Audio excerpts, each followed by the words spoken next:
All right, let's get on to my topic. So, I talked about this on last episode. I did not realize, but a little game came out. I think I've more said this as a side in the outro or the intro. A little game that I played over 2 days. Bloodstained, The Curse of the Moon. Woo! Which is the, I believe it was a stretch goal for the original, for the Kickstarter campaign for Bloodstained Ritual of the Night. It was a stretch goal. Yeah, which Meta talked about a long time ago. Long time ago. Yeah, so basically, Bloodstained is a love letter to the old NES era Castlevania games, mostly Castlevania III, because you have 4 characters that you can switch through. You start the game off as Zangetsu, who is basically a samurai with a short sword. He's basically his backstory is very simple. He's hunting demons. He wants to kill them. And I appreciate this backstory heavily. Yeah, you get very little backstory, just like your old NES games.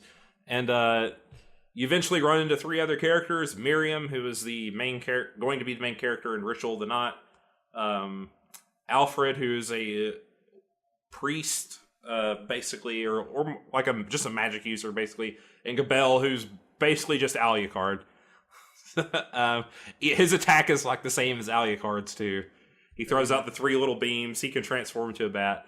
So yeah, it's $10. It's made by NT Creates, and I believe it's the developer of the game developed the old Castlevania games, right?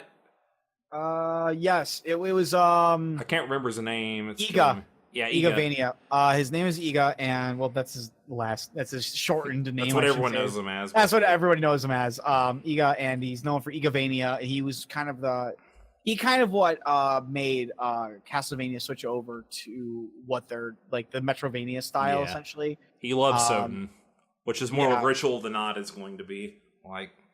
Yeah. It's going to be very Soten, which I mean, everybody loves Soten. If not, like that game. Oh, I could go on about the game. Let's not take up time. I just love that game. It was so good. A lot of people do. It's a lot of people's favorite game. It's a good game. I love Soten as well. It was just done really well. So yeah. But yeah.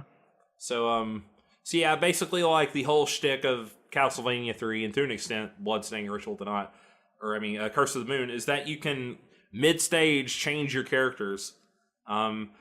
This is really cool in many ways. For one, it gives it replay value because there's places you can't go on certain characters. Zangetsu basically is as basic as can be. He has like no mobility like stuff at all. Whereas Miriam has a slide, so she can slide under rocks and stuff. And she has a high jump, so she can jump up higher to places Zangetsu can't reach. Alfred doesn't really get much stuff for mobility either. He just has cool spells, and there's one spell like a shield that's very much like the shield in Ninja Gaiden that just lets you run through the enemies. Oh, very cool. And Alfred has the weakest hit points, but he can transfer that shield over as you switch characters. So that's pretty cool. A lot of his magic will like transfer over. And but in some of his spells will give, like he has one spell that's like a giant ice sword, and you'll throw it out and it'll hit enemies and freeze them, and then you can jump up on the blocks and stuff. So you can use those to like get to higher places.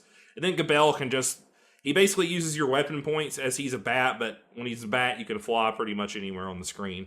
And he wedges into little places too, like maybe some that Miriam can't slide into, because you obviously can't slide mid-jump. So that's a big thing. Sure? Are you sure you can't slide when in the air? I mean, you could in Mega Man X. That's true, actually, yeah. That's a really cool thing, the replayability that it offers. I've beaten the game, but I've only beaten it on the normal difficulty, which isn't called normal.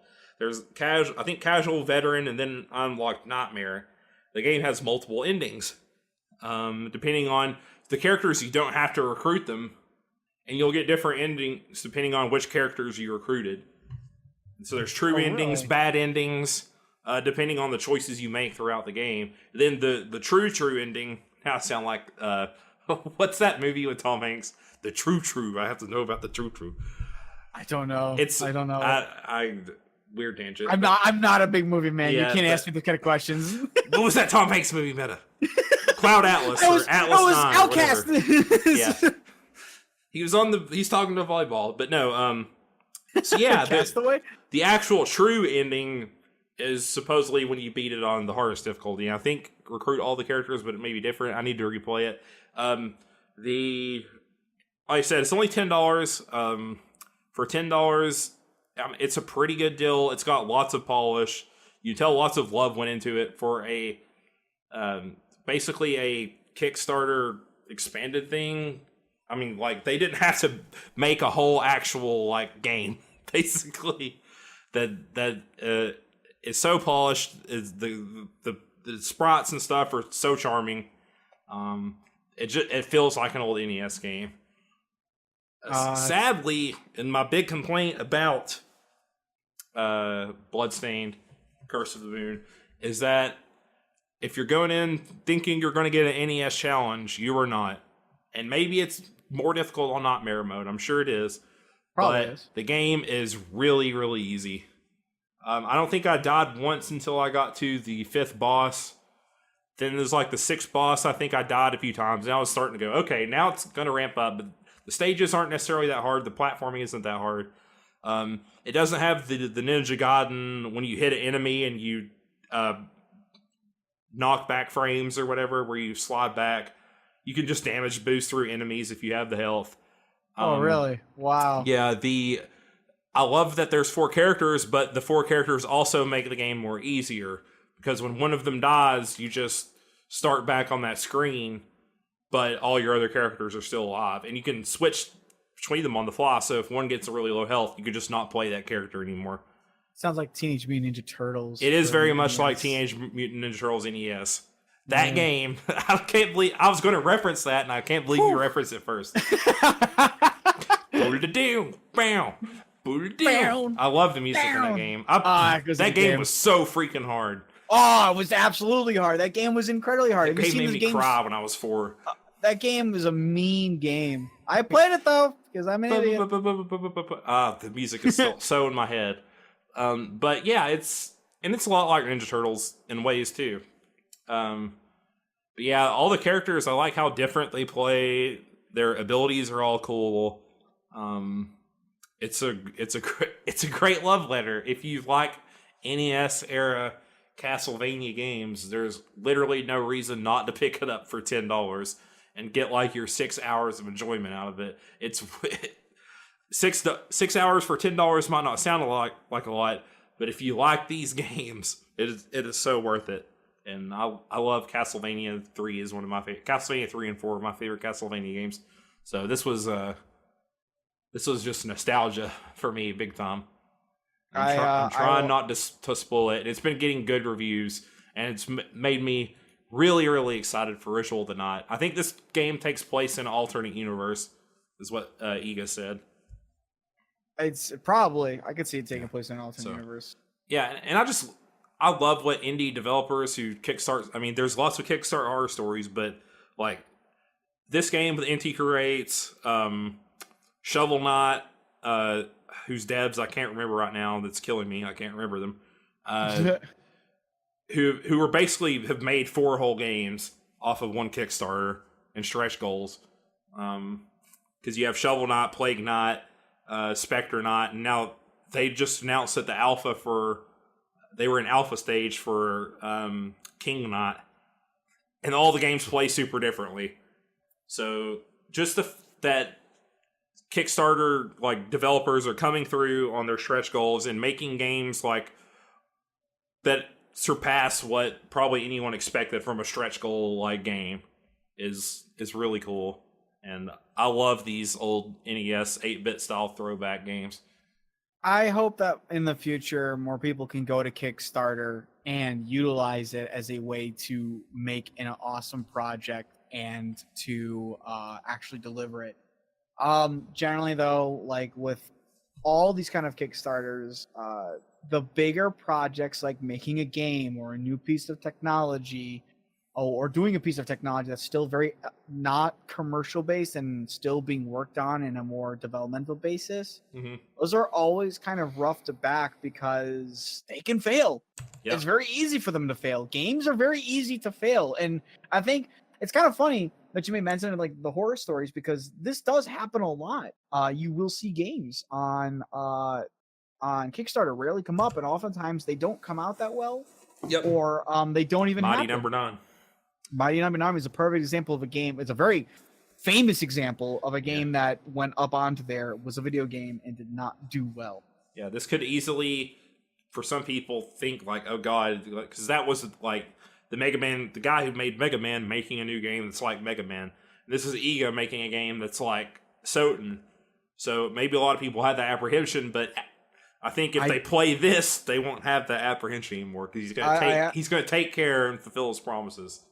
I have to personally state that like I haven't played the game yet, even though I kickstarted it, but I've never been a big fan of the old school Castlevania stuff. I mean, they were good. Don't get me wrong, they were cool, but they were never my thing. So like this kind of thing isn't really going to give me a hype. But I've been watching the developmental stages of it, and he's been sharing with it. He's even actually had Kickstarters vote on, like when they were doing the shading system, for instance, they were trying to figure out what shaders to utilize.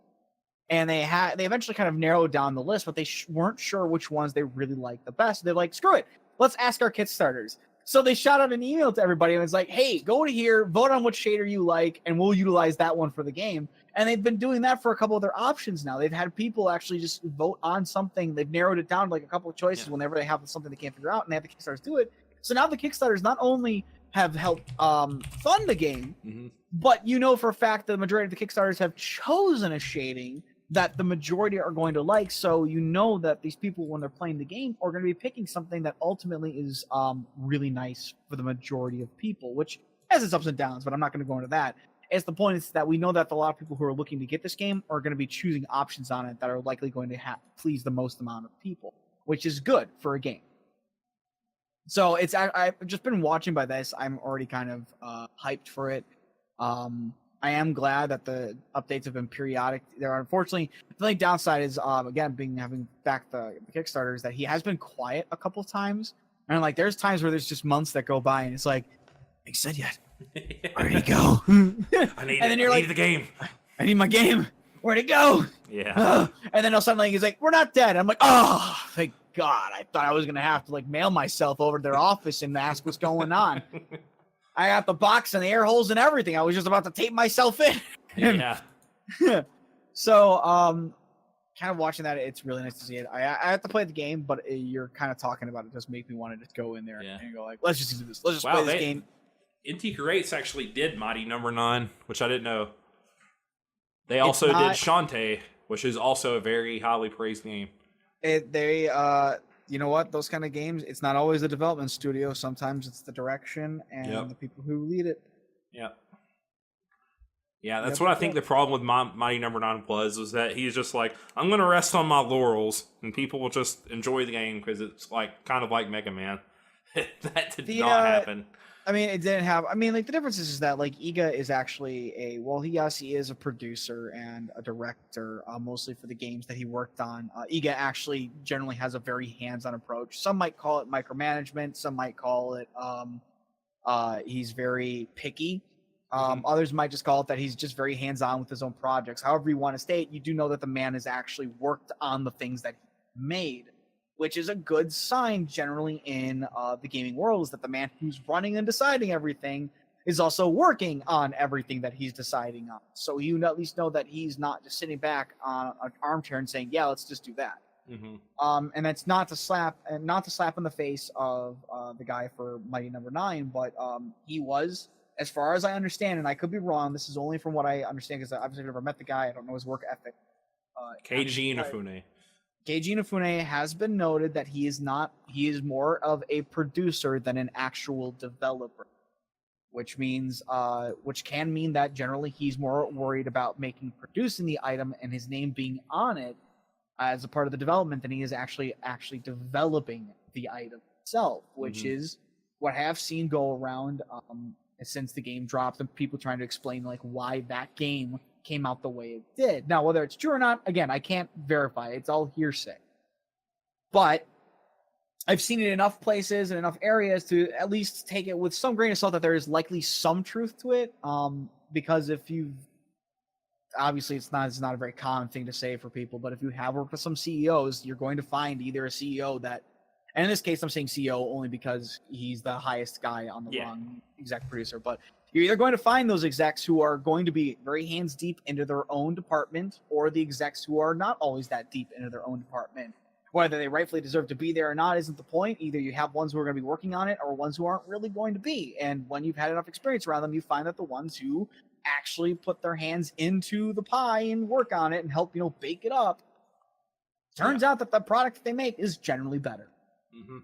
Yeah, and you can just tell he loves like these type of games in the series. Oh, and, absolutely. The game opens, for those who played Castlevania III, remember its opening, it has Trevor Belmont kneeling in front of like the ruined church and like the clouds part, and he's basically like kneeling in prayer and stands up, and then the game starts. It's almost like identical opening in this game. Oh, like Zangetsu's cool. Like kneeling in meditation with his sword to the ground, and like this mist parts, and you see him standing there, and he does like a quick few slashes. Then the music kicks in, and you just start going. It's and the music's good so too. good. It's good too. It's gonna be. I'm. That is one of the biggest things I'm hoping for this Bloodstained to be really good about, because I mean some of the music from Castlevania is so iconic. Oh my god. I really want Bloodstained to have his music just as wonderful, if not better. Yeah. In fact, I hope it is better. Just so that the series has something else that people can come back to and be like, oh my god, remember when Bloodstained came out? Oh my god, you remember when the soundtrack came out? Yeah. Ah! Yeah, now I just want to play L5R and be Zangetsu. Have a cool katana and like a Kasari Gama that I throw around and shit. God. And use his avatar and stuff. So there you go. It's good. If you love Castlevania, you get it. I mean, you're gonna love it. So Nice. it's worth the $10. It's just good to see like something that could have been just like a side crap. Like we just crapped this out because we promised it. Yep. Actually be really, really good, and one of my favorite games of the year so far. So there you go. There you go.